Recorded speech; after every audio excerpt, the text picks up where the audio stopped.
umntwana ke uhamba nje ulandela abaningi abantu abenkosi abangabafowethu abazalwa abantwana abazalwa umqalajuba esebephelile egameni ke lesilo samabandla onke egameni lendlu lamithi yamakhosi nasegameni lendlu nkulu yonke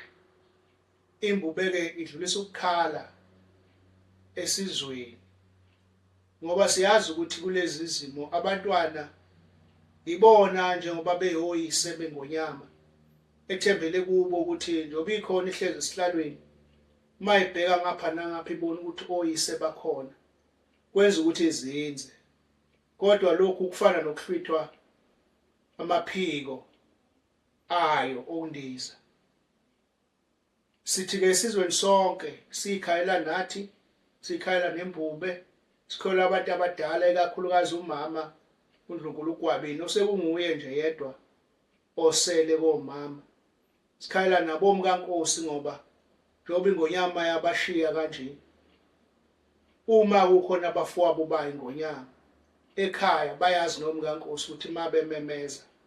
kuzosabela abanawa bomyeni wabo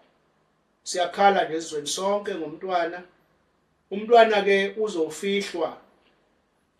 ngalo lolu suku lwesabatha umhla ka-18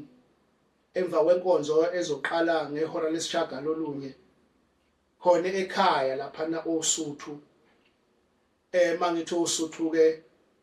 kuseduzane kakhulu naseNyokeni Royal Palace ngoba yona ndawo